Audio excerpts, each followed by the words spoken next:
नमस्कार दोस्तों, मेरे साथ प्रदीप भंडारी एनालिसिस में जुड़ने के लिए बहुत बहुत धन्यवाद।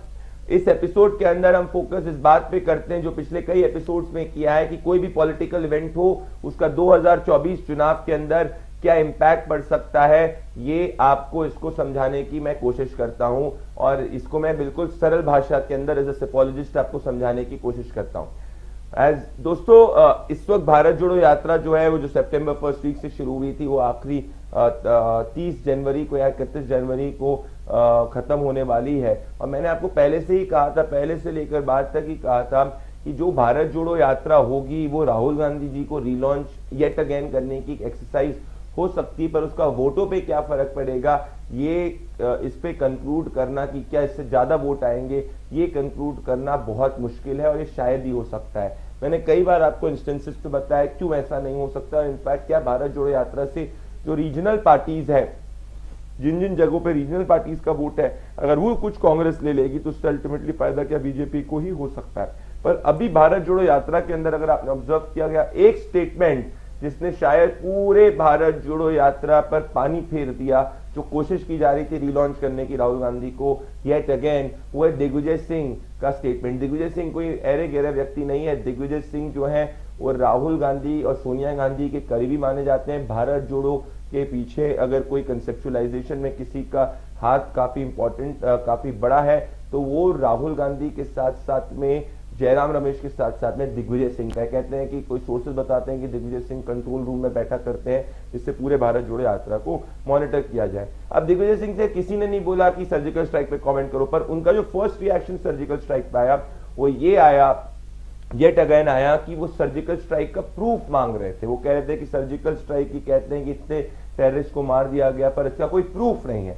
यही गलती 2019 चुनाव के पहले इन सब ऑपोजिशन के नेताओं ने करी थी कि भारतीय जनता पार्टी और नरेंद्र मोदी को हमला करने के चक्कर में ये हमारी आर्मी पर सवाल पूछना शुरू हो गए थे। And that is where the entire country went against them and 300+ prime minister Narendra Modi को आके येट अगेन इनने बता दिया कि 19 के बाद 20, 21, 22 और ये 23 इस साल में इन्होंने इनकी मानसिकता में कोई परिवर्तन नहीं आया। उनकी थिंकिंग वही है जो पहले थी कि वो सर्जिकल स्ट्राइक का प्रूफ मांग रहे हैं, जिसको पाकिस्तान खुद एक्नॉलेज कर चुका है कि हिंदुस्तान ने अंदर घुस के इनके पाकिस्तान के अंदर घुस के टेररिस्टों को मारा। पाकिस्तान आज कंगाली की स्थिति पे है, भुखमरी की स्थिति पे है, लाइट नहीं है, खाने को अनाज नहीं है, लोगों के पास पैसे नहीं है। It is on the verge of N existential threat.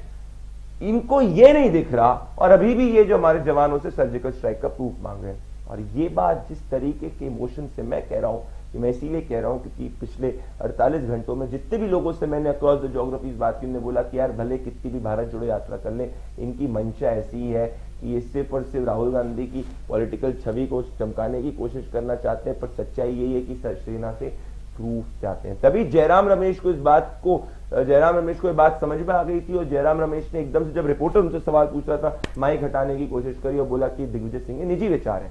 पर क्या कांग्रेस पार्टी अपने आप को अलग कर सकती है? राहुल गांधी बेशक पीसी में कहें कि उनके निजी विचार है, पर जो राहुल गांधी के इतना करीबी है और जो निरंतर कई बार सेना के शौर्य पर सवाल पूछ चुका है, क्या राहुल गांधी उनको अपने आप से अलग कर सकते हैं? बहुत मुश्किल अलग करना। अगर अलग करना होता तो सिर्फ एक बयान कहना कि कांग्रेस पार्टी जो है वो इनके विचारों से अग्री नहीं करती, ये इससे काफी नहीं है, वो कुछ एक्शन ले सकते थे।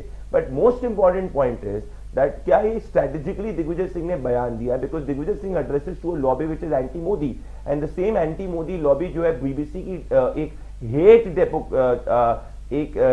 हेट डॉक्यूमेंट्री के ऊपर, एक झूठी डॉक्यूमेंट्री के ऊपर, जब प्राइम मिनिस्टर नरेंद्र मोदी ने अपने पार्टी के लीडर्स को कहा कि आप जो है सूफी सेंट्स के बारे में उन्होंने काफी पॉजिटिवली कहा और कहा कि हमको माइनॉरिटीज को भी अप्रोच करना चाहिए और वोट की चिंता नहीं करे, बगैर समाज के हर वर्ग तक जाना चाहिए। उसके बारे में एकदम से लॉबी चिंतित हो गई क्योंकि इस पूरी लॉबी की खाना पूर्ति इसी बात पे होती है कि मुसलमानों के अंदर एक भय की स्थिति पैदा करो और जब मुसलमानों के अंदर वो एक समाज के अंदर एक इम्प्लिसिट डिवाइड रखो, और रियल कम्युनलिस्ट ये वाली लॉबी है दोस्तों, क्योंकि ये सिर्फ और सिर्फ इसी पे पनपते हैं। एंड दे नो कि यार अगर मुसलमान भी हमारे साथ नहीं रहे, वो सेक्शन ऑफ मुसलमान, और अगर उनके अंदर वो भय खत्म हो गया, उनको लगे कि मोदी एंटी मुस्लिम है ही नहीं और नरेंद्र मोदी तो सबका विकास कर रहा है। इनफैक्ट आप मोदी पॉलिसीज भी देखोगे तो आप पाओगे कि ट्रिपल तलाक से लेकर स्कॉलरशिप्स के अंदर हर तरफ में prime minister Narendra Modi has not done any single thing which is anti minority. In fact minorities by government benefits have benefit the maximum in this government, but these people want to spread implicit fear because they know their politics is only on this implicit fear.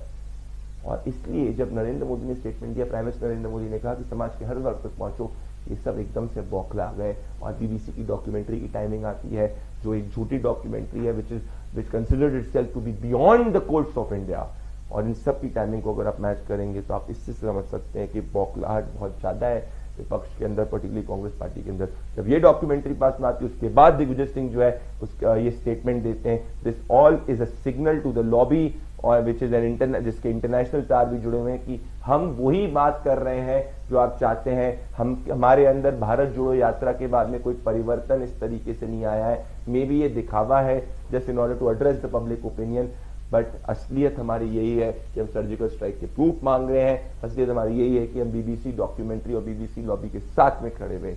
They end up making the same mistake and then they ask why do the people of India vote Narendra Modi with so much majority, and when the people of India vote Prime Minister Narendra Modi with so much majority, they question the EVM. So I think the inflection point in the run up to 2024 for the Congress party and also for the BJP has been yet again Digvijay Singh asking proof for surgical strike, which is the biggest dampener, और उसने क्या पूरी की पूरी भारत जोड़ो यात्रा पर पानी फेर दिया है।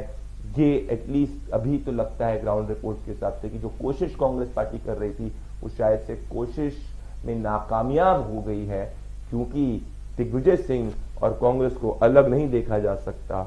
और जब वो इस तरीके से सर्जिकल स्ट्राइक पर सवाल पूछते हैं तो सोचिए जब prime minister Narendra Modi 2024 elections के पहले when he will go on the ground, how this will become a very big election issue. Just like in Gujarat, if you remember, all of them went ahead and questioned Narendra Modi personally. In fact, Aam Aadmi Party's leaders started to question his mother, and Gujarat is connected to Prime Minister Narendra Modi not just politically but emotionally.